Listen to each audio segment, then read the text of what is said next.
Pakistan Army still fighting the Taliban.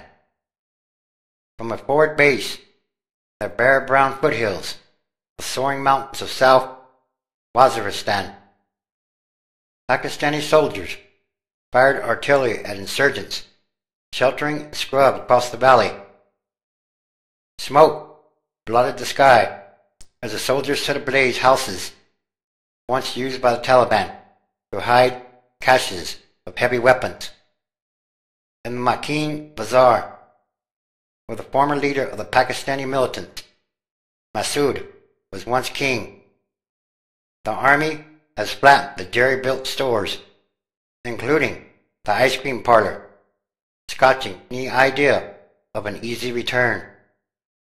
Here, in the heartland of the Pakistani Taliban, the army has fought for 5 months to take back territory from its indigenous enemy.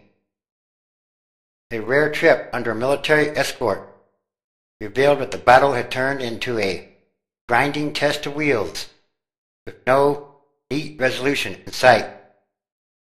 Pakistani army has, at least for the moment, gained the upper hand by taking the war to the Taliban in these barren mountains, rather than retreating behind successive peace deals as it once did. But it is not claiming victory. Terrorists are nowhere and everywhere, said a lieutenant colonel as he looked out on a landscape devoid of people, crops, animals, or any sign of normal life. This is a strange kind of warfare. We can't say the area is completely sanitized. You're hunting them, killing them. Mr. Masood and his men, allies of Al-Qaeda, used this area over the past few years to attack Pakistani cities, military installations, with a ferocious onslaught of suicide bombings and commando raids. And yes, still, suicide bombings and raids are still going on, almost daily. Most have now fled to North Waziristan, or to other parts of tribal areas, and to Pakistan cities, leaving behind small bands of dedicated guerrillas. They continue to inflict casualties on the army with ambushes, sniper fire, in a region where the British tribe failed to subdue the tribes during their colonial rule.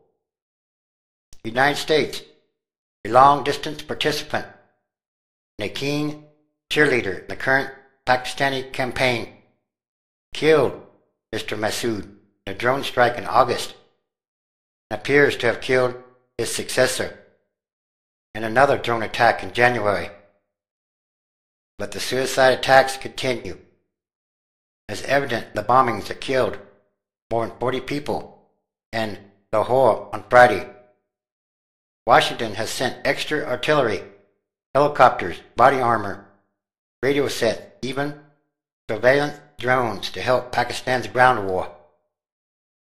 During a recent visit, Secretary of State Hillary Rodham Clinton pledged $55 million to upgrade roads in the area.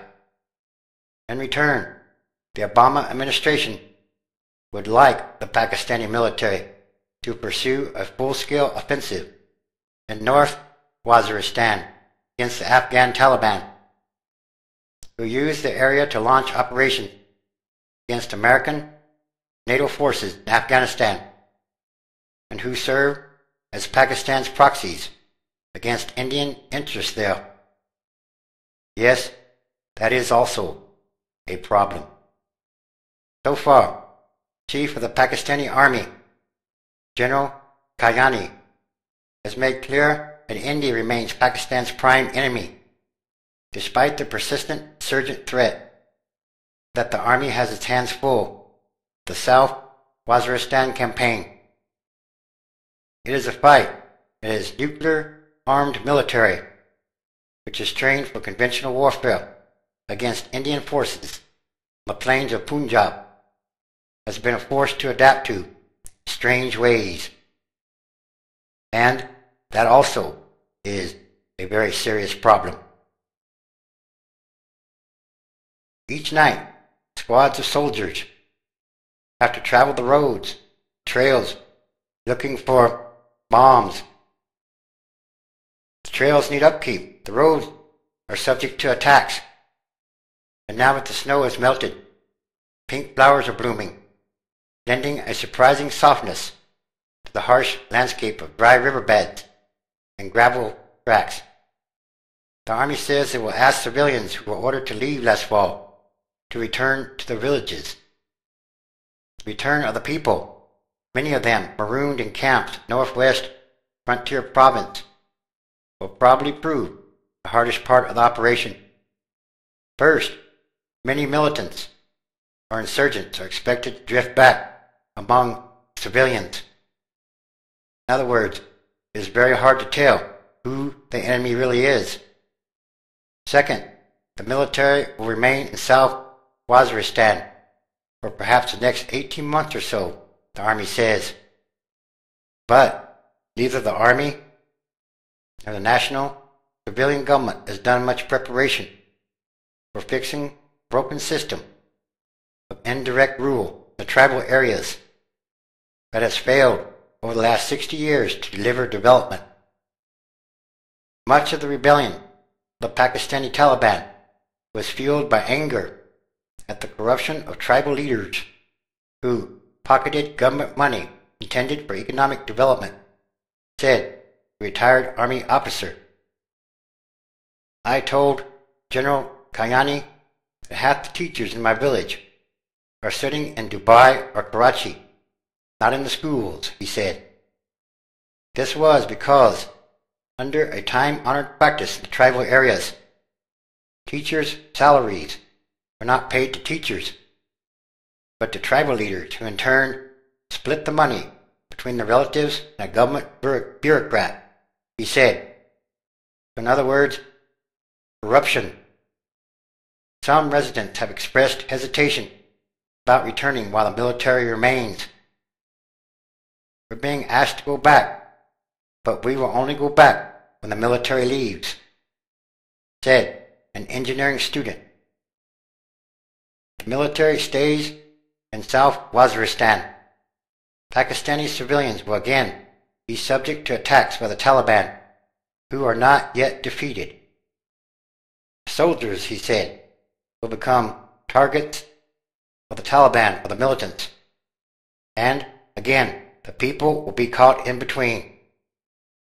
But most galling was the destruction of family property during the fighting, including at least 200 houses in just one area.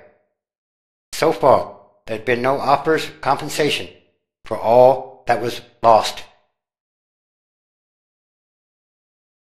So, this war, this campaign goes on. How much longer will it take? At what cost? What will be the conclusion? This is a very complicated situation. And again,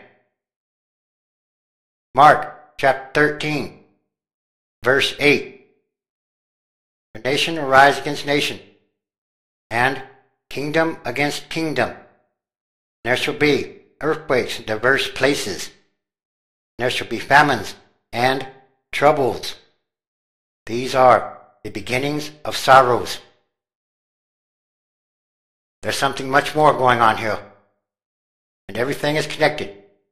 Everything that must change rapidly or quickly. These are more signs. The end times transition days. Yes, transition is a process happening daily all around the world. These are more signs.